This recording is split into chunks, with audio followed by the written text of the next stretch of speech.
Hello everybody, welcome back to a brand new video. Today I am sitting down to have the girl chat with you all, and I'm basically gonna be your big sister, your best friend, your mom figure, whatever you need. And I'm kind of nervous because these questions are very deep, a lot of things that we all struggle with, and I'm just gonna lay it out here.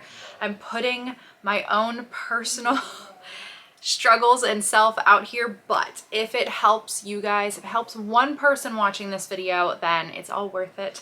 And I think these topics are important to talk about as well. So we're going to talk about all the things. Let's just leave it at that. The first question is postpartum recovery, all the girly gross details I must know, exclamation point.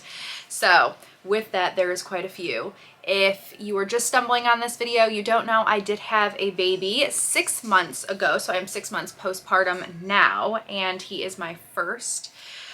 So all the details postpartum recovery. So let's first talk about the emotions, the emotional topic, because guys, I was really emotional. When I got home, I just cried and cried and cried. And then I felt guilty for crying, and it was a whole thing. And it could have been, you know, just all the emotions of labor, just like everything coming out. But then there was also part of me that was like, wow. And of course we did the IVF journey. So I know that we have a baby. I know that it's life-changing, but there is a part of you that gets hit, or at least for me, that I was like, wow, okay. Everything that I knew is kind of gone in a way, like over, but it's not like that sounds dramatic, but this is the truth of it. I was like, wow, my past life is gone, like it's over. It is different. Like if you've had a baby, you probably can 100% relate.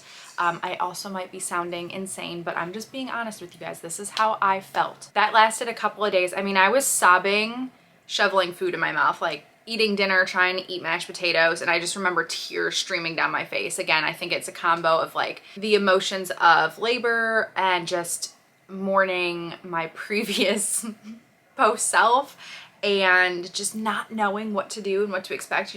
It was very overwhelming for me, but also everything did get so much better, and those feelings, it's all good, it's okay. But I did struggle there for a minute. Physical things. So I was in so much pain. So I did have a vaginal delivery, and I did tear, and then the doctor was also kind of helping cut along. I know there's a scientific term for that, or a medical correct term for that.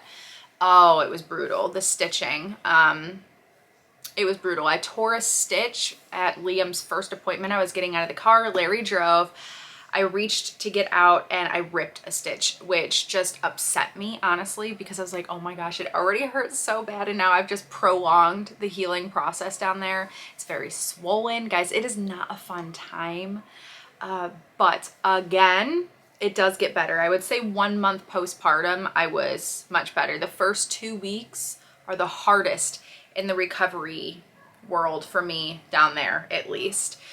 Something that literally during that process, I was like, right, well, Liam is my only, I'm never doing it again. And now here we are 6 months postpartum, and I'm like, right, I'm ready to do it again. So it is so true when everybody says, oh, you don't necessarily forget, but you're ready again. Like you're ready to move forward and be like, right, it'll be okay, because things do get better. Your body will heal. Your body is a magical thing.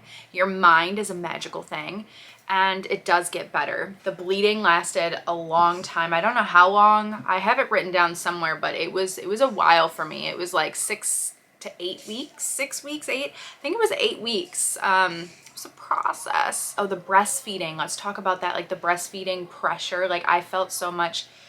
That was the other thing. We came home and I wasn't producing enough, which is normal. And I had a meltdown. I didn't know how to use the breast pump. And I just started crying over that. And it's just a thing that if you just, everybody, we all go through it. Your first child, you just don't know until you're doing it. You're in the situation. You learn as you go. And I am here to tell you guys that it is all okay. All those stresses, all those worries are completely normal, and you figure it out as you go. My biggest tip of advice in that stage, the postpartum recovery stage, is take a deep breath, relax. Do not put so much pressure on yourself. Your baby loves you. Like, your baby, all you need to do is just feed your baby, clothe your baby, clean your baby, change baby's diaper. Like, just love your baby. All the other things, it's okay. It's a great journey. I don't want that to scare you guys, because it is a wonderful journey. So much so that I'm willing to do it again. I'm sure as a first-time mom or other moms out there, you guys can relate to that. Hopefully I explained that well. Hopefully that wasn't terrifying. But I promise it's great. What's your tall tale signs that your time of the month is coming? For me, for my periods, it was sore boobs. I would get the low abdominal cramping. I would get the lower back pain. I'm also more on the irritable side, like things that shouldn't agitate me. And then for me, migraines would also arrive. Not the most fun. Also cravings. Like, I will eat a whole bag of potato chips and Skittles and candies and chocolates. Like, I have all the cravings. That's pretty much my tall tale signs that my period is on its way. Do you ever feel down or depressed? I would say yes. I think a lot of us struggle with feeling sad, feeling like slower, feeling depressed, which also, if you are feeling depressed, make sure that you talk to somebody, talk to a doctor, talk to anybody that you need to talk to. But on the daily, yeah, I think we all struggle with things like that. We're not always, oh yay, everything's great, because not every day is great. And then there's some days where you're moping and sad and miserable, and you're like, but why? Why do I feel this way? And I think there's just some days that we feel that way. I mean, there could be underlying issues going on that's coming to the surface.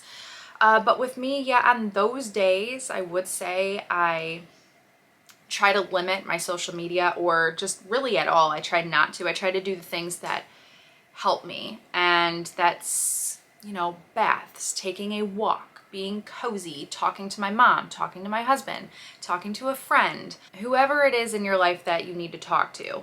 And that could just be having a casual conversation. And I think that that's helpful. Having coffee, having a tea. Although they say that if you're stressed and down, having coffee isn't always the best, because it triggers the cortisol hormone, you know, the stress hormone. But just doing things that help you stay relaxed. But the most important thing with situations like that is to know that you're not alone in that situation, and to talk to somebody.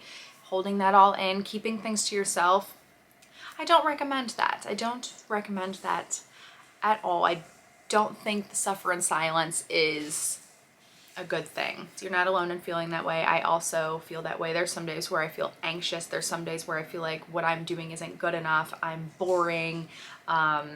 There is so many things where my mind goes. They say that your mind is a very powerful thing, and the things that your mind tell you are not always true. Sometimes we just have those days where the demons come out, and if the most we do is lay on the couch and watch a show, allow yourself to have that moment. You know, it's okay. Whatever you need to do to get through those moments, just make sure you take care of yourself and talk to somebody. Best nursing bras and postpartum essentials. So I will link a couple of things down below. I'm going off of memory here, but I do have a favorite nursing bra. If you're specifically looking for like the clip down, I have found the Holy Grail one. It's from Aerie. I will link it below. It's very comfortable. It's easy. It's wonderful. And then other postpartum essentials. You know, I didn't really use the cooling spray that everybody rants and raves about. I just was like, I didn't really love it. What I did love is those long ice packs that you get from the hospital. Guys, if they give you extra, take home extra. That is the best thing ever, because sitting on ice at home, like an actual ice pack, even if it's crushed ice, just isn't the same. Those ice pack things that you snap, and oh, they're beautiful during that very painful period of time. Also, the lovely underwear that you get at the hospital, those are kind of nice but kind of uncomfortable. Again, I found a really amazing set on Amazon. The most comfortable postpartum underwear ever. They're high rise, and to be honest, and they're not the sexiest, and I still wear them to this day. Like, I don't care. They are comfortable and I love them. So I will link those down below. The nipple creams, the linoleum creams, I mean, it kind of like protects as an ointment, but beware, it will stain everything that you own. Learned that the hard way. I should have known that. It's an oil-based product. It's a moisturizing product. Oh, find yourselves a great water bottle. I know that's lame, but it's true. Have it on your bedside table. Have it everywhere you go. Drink lots of water. I wish I had this. It's the Stanley Cup. I know, enough said about the Stanley Cup, but guys, it keeps your water icy cold for a very, very long time, and I love that. Whereas my other plastic ones, they weren't, and I'm like, this is frustrating. This stays cold all the time, so definitely keep that, or have a good water bottle. Any water bottle, just a good water bottle. It also like snacks, lactation snacks. If you're trying to breastfeed, there was a minute there where I was eating a lot of the lactation crisps. Pads. When it comes to the postpartum recovery, just regular long pads, not scented pads. If you can help it, that's just going to cause irritation down there. At least that's my belief. I tried to keep it nice and simple and clean. Also the soap that you use. I used the Dove unscented hypoallergenic bar, I think is what it is. Washing down there, by the way. Postpartum, not a fun time, ladies. Not a fun time. But as I said, it does get better. If I think of anything else while I'm editing this video, I will link all of those recommendations down below for you guys to check out. Specific body changes that you went through after birth. Okay, so let's start with fingers. They're huge. It took me 5 months, I think, postpartum, or just in between the 4 and 5 month mark to be able to get my wedding rings on. Again, it was a long process for me. And then I would say the tummy, it's just like kind of bloated and also a little bit of loose skin. I do have a little bit of stretch marks on the sides of my boobs. Oh, my boobs are weird now. They're not. I think they're weird. But again, I am pumping, so that could have to do with it. Like, it's just, I was like, wow, Larry, they're never going to be the same. He's like, I love you just the way you are. He is a sweet, sweet husband for sure. Because there's times I look in the mirror and I'm like, they're just hanging. And I'm like, what? They're not as up and excited. And, you know, it is what it is. Another issue, hair loss. I thought I avoided that whole thing. The postpartum hair loss. I didn't. I am going through that hard right now. It started at 4 months and it is still going.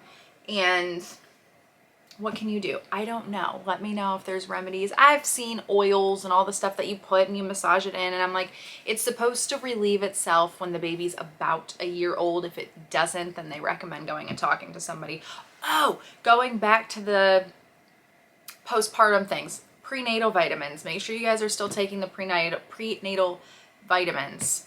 Oh, for a minute there, I felt like I was more hairy too. I'm like, why am I having to shave my armpits every single day?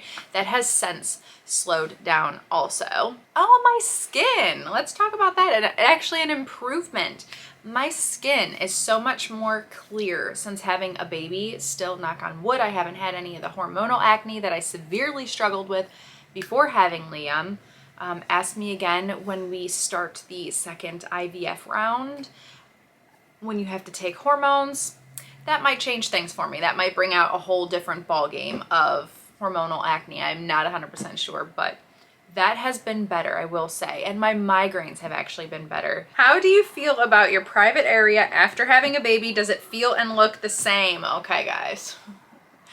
This is where I kind of get a little nervous and shy to share because it is very personal. It is my personal body, and yes, I am sharing this on the internet, and oh my gosh, but at the same time, if it helps somebody at home, here we go. The answer is no. It is not the same down there. It does not feel the same down there, and it does not look the same down there. In fact, at my yearly, I had to go in for my yearly appointment at the OBGYN a couple weeks ago.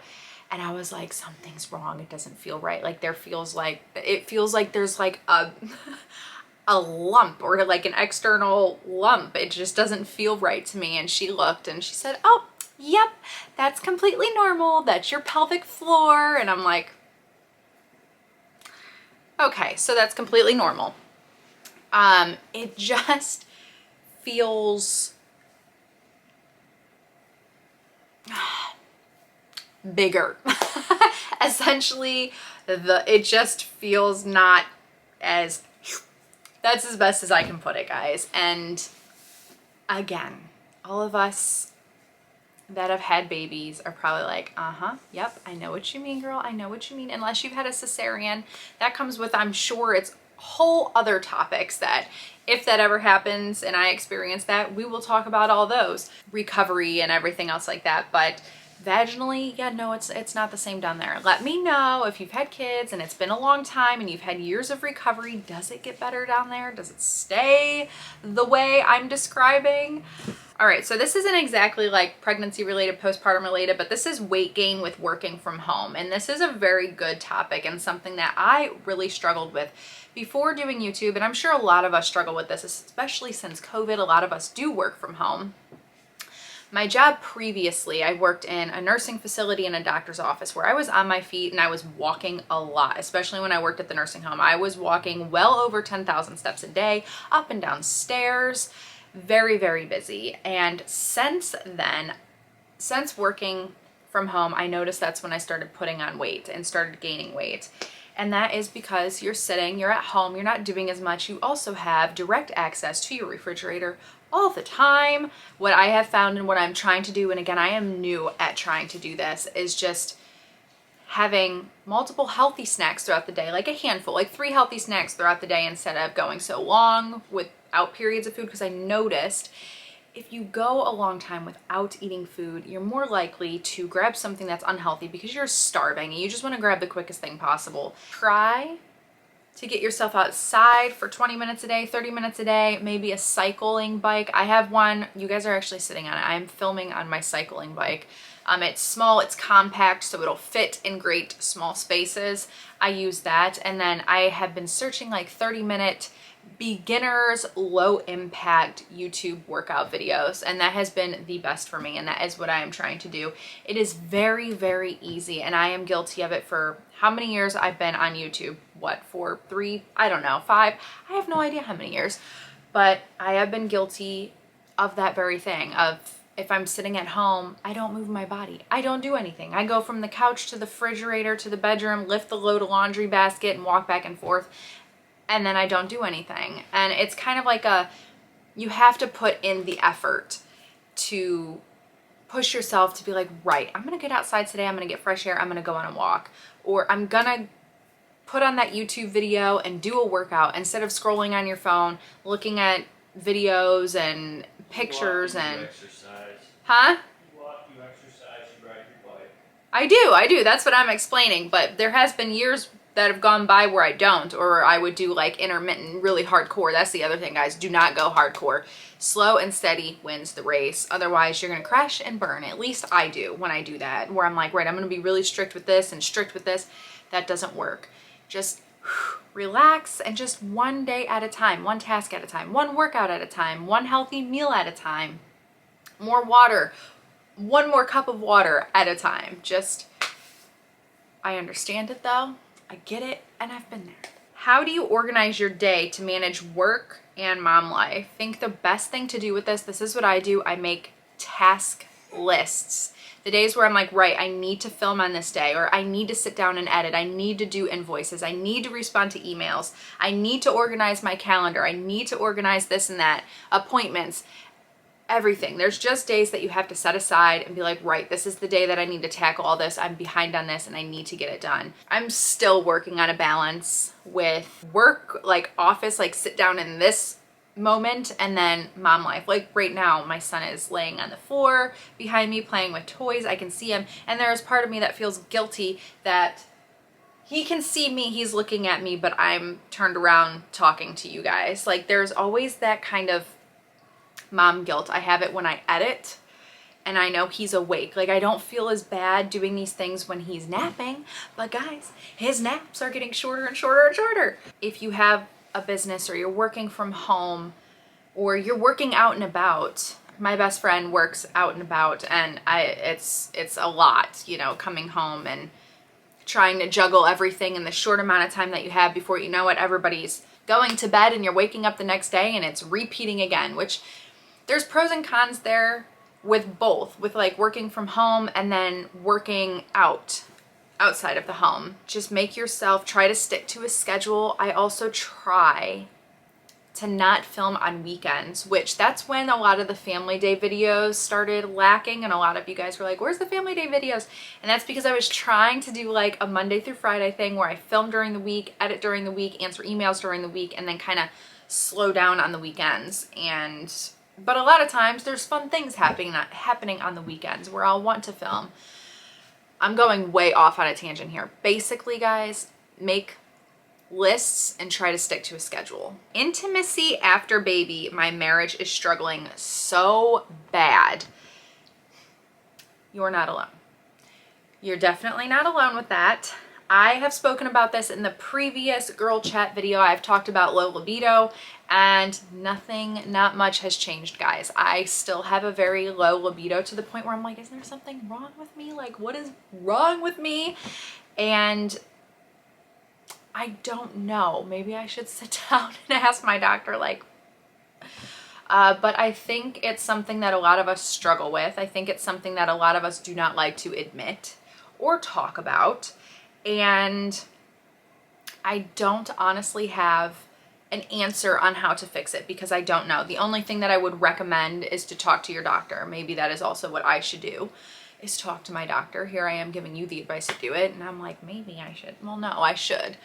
Just to see, you know, what's going on. Is that completely normal? What do we do about it? What are the tips and tricks? I will be here to let you know.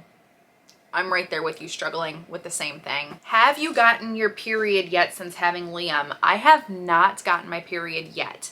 One thing that I did talk to Liam's pediatrician about was my milk supply really decreased recently. And I was panicking about it, and I was trying to work on it. And I'm like, why? I don't get it. Like, I'm still pumping the same amount of times a day. In fact, then I started pumping like every hour, and it was painful. And it was like a process because I'm like, oh my gosh. She said that the reason is, and I researched it and I looked it up. She said your hormones are probably shifting back and your period is probably on its way. I have not gotten it yet, but there's been many of times where I'm getting period like cramps, but it hasn't showed up yet. So I would imagine that it is going to be here before we know it. And don't worry, I will spill the tea. I will let you guys know all the details on how it is. I've heard that the first period after having a baby is not a good time. My periods tend to be horrible anyways, but we'll see. I will let you guys know. Is there anything else you wish you would have done or accomplished before Liam arrived?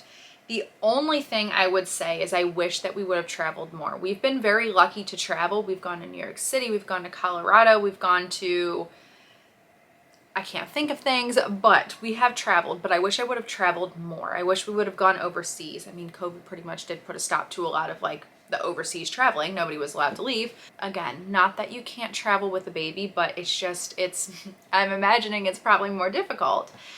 So that is the one thing. As a first-time mom, do you worry about Liam hitting his milestones, or is he always on time? I do not worry about it. I started to in the beginning. I'm like, oh my gosh, he's not, but then like he's not doing this, but he's advanced in this and he's like months ahead. So there's things where he's behind or things that he's way ahead or he's on time. I think that every baby goes at their own pace. There's of course like a certain extent where you probably need to talk to the doctor, or the doctor will recommend something. Like the doctor did recommend neck therapy for Liam because he had torticollis, I believe is how you say it, where he had a tight neck on one side. He doesn't have that issue anymore, and he is fine, and he is exactly where he needs to be. He does have a 6-month appointment coming up, so he'll have an evaluation with that. But yeah, I just think don't try not to put all that pressure on you, because our babies are not textbooks. You know, it's like guidelines on what milestones they should be hitting at a certain time. But again, they might be advanced in one thing or behind in one thing. But always talk to your doctor. Again, I am not a doctor, so I'm not going to sit here and be like, yeah, don't worry about it. If I do have a concern, if Liam isn't doing a certain milestone in time, I will talk to the doctor, and she'd be like, right, he's fine. Like, he's doing this, he's doing that. I don't see any issues, and we'll move from there. Or she might suggest something that will help. So try not to get yourself all wrapped up in, they should be doing this, this, this, and this. All right, guys, I think that is all the questions. Let me know what you thought of this video. Feel free to share your stories, your tips, your advice, your struggles down below. If you like this style video, let me know and I'll film one again soon. And I will also link the original video that I did, the girl chat video from a while ago. So I hope you found this video insightful, helpful. Welcome to the deep moments that's going on with me. And yeah, I hope it helped you guys. All right, I'll see you again very soon. Bye.